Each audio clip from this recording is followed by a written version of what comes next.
I don't see anything else holding it up. That's probably the most commonsensical way. Ow, dropped the screwdriver into my face.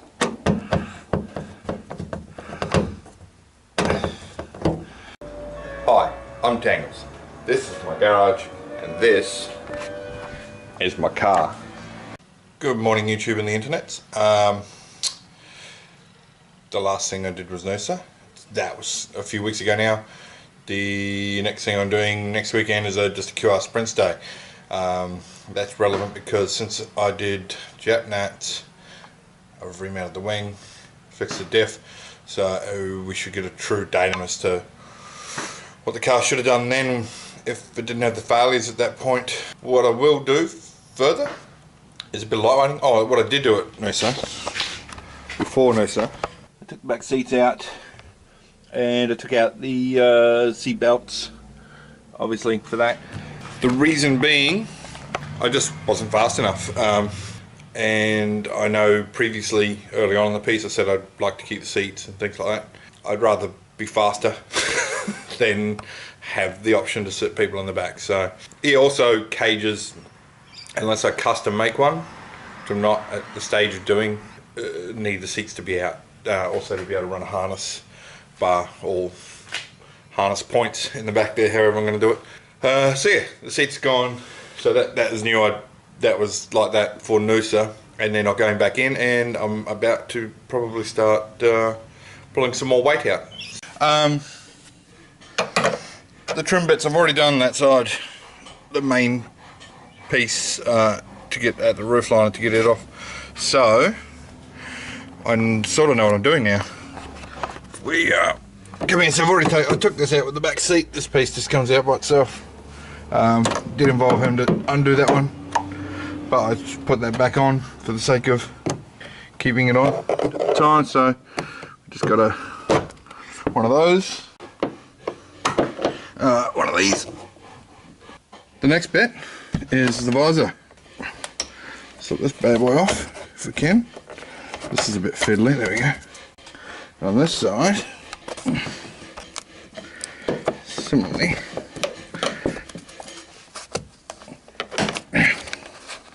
turn it 90 degrees like that, and do that. Turn that again, so you get access on the other side to each screw. So as you can see, that one comes out. This one is a bit trickier. It's got like a, well, it is a clip sort of thing. Takes a bit more pulling and force to get it out. There's like a slot for your screwdriver to go in there. It doesn't really do much. There may be a special tool that can go in there to help close these up, but that's it. Now this piece here, that I'm sitting hard against, which means that might have to move, my boost gauge, because that's attached to this trim, I believe, and not to the member behind it, but there are holes there. Find another hole to stick it in. Okay, so boost gauge undone. The other side was a bit easier because I had a reclining seat there and I could just move it out of the way. So next is behind here. There's two bolts, so you sort of got to half get this off to gain access to those. Okay, so once you get this free, as best you can, including down here, which is just pop back in. Take this and just sort of rotate it, see how I did before, and get it under there, and then brute force, to be honest, sort of slip that through there, and slip that over. So now, your seatbelt's running through the trim, but the trim is free. And with that out of the way, up here, and under here, yeah, under here. And if this is working properly, the sliding mechanism, which doesn't seem to be working here, there's another one up under here. So you can slide this down to get it out of the way, which that's how I did it on the other side anyway. It doesn't seem to want to slide for me, so I'll have to fix that while I'm here. Alright, so I've already got the bottom bolt undone. Let me just undo this one now. The bolts should stay retained on the thing, so that shouldn't fall away. Now, we take out a bit of trim. Okay, so we take this piece now and just feed the whole thing back through all together. It's a very tight squeeze, but it worked on the other side to get the bolt through. Rotate it so the flat sides are sliding through. There we go. Voila, this piece of trim.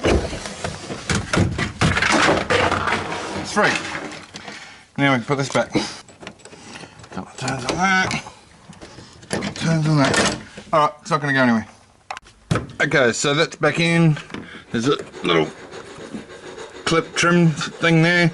So the only thing really holding this in now is this back light, this front light, and the center mirror.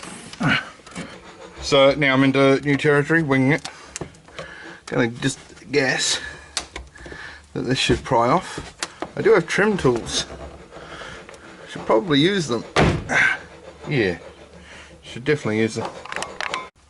Last time I used a trim tool, I was preparing the Corolla for Rego, and I smashed the trim into 1,000 pieces. That was effective. Alright, so 3 screws up there, but look at it. There, one there, and one there. This light, for which this is the right tool because it fits in the slots.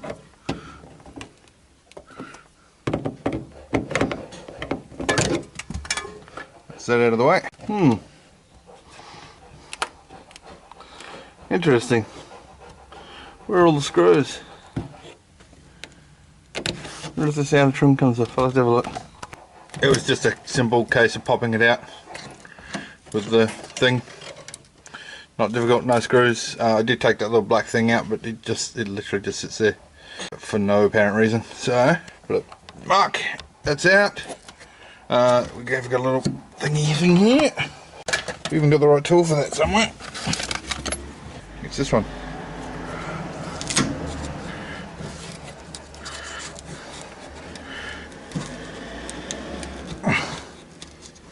Fuck it, let's get in there.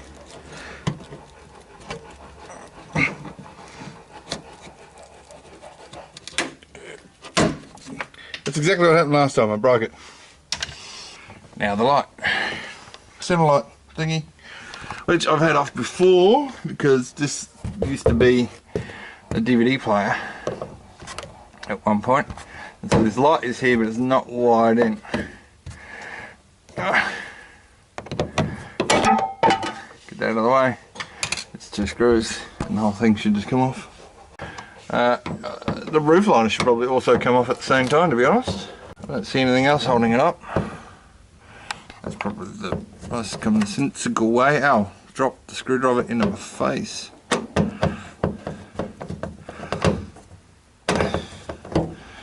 I'm gonna have to use 2 hands. So you can see behind me, here's the headliner. And here's some insulating stuff. And here appears to be, I think, a nest. I don't know what has made this nest. There's lots of receipts in there.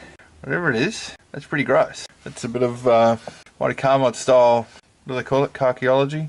Automotive archaeology? I think archaeology is probably better. Yeah, let's hope that whatever it is, it no longer lives here. I'm going to go put some gloves on though, just in case. Okay, so it's pretty much out. 2-man job. Knob had to come off, handbrake had to go down, seat had to come out, driver's side. Passenger side one lays down, so it's out of the way. I thought I might have to get the door off, but it's going to work. Here's the halfway through job product. Important to note, lights back in, mirrors back in, and sun visors back in because legality. I also put the passenger side handle back for convenience for any passenger who does happen to be in the car. Not that I have many, but just in case. Probably time to think about the carpets, I suppose. Oh, just one more thing. Back here, where I've removed seatbelt clip things, I think. Holes in the floor, hole in the floor. need to be plugged, so put the bolts back in them. They do have to be plugged for cams. I think they have to be plugged for road legalness. It's just one less thing to get done before. You can get my plate for, you know, no back seat or whatever. But yeah, plug up your holes if they lead to the exterior of the car. The ones up here, for example, that one, you don't need to. There's a skin inside the car, so, but just to keep the bolt there. That's where you'll see the up here, the seatbelt one. I didn't. That's not it. Where's the seatbelt one go? There. And the carpet's gone. All the carpet is gone. I did break 2 pieces of trim, and I did end up cutting the carpet. And you know, the 2 pieces of trim I broke trying to get the carpet out from under there, where if I cut it in the first place I would not have needed to even undo that trim anyway. So I tried to do it right, and then I got shits with it because I already had 2 bits of broken trim. I thought, fuck it, the carpet's not going back in, and cut it. It's like 6 o'clock. I'm hungry, I'm tired, I'm cranky. It's Sunday night. I haven't had dinner yet. I haven't even had a beer. Nothing really to add there, but look, that's out. And yeah, everything from here on in's a bit easier.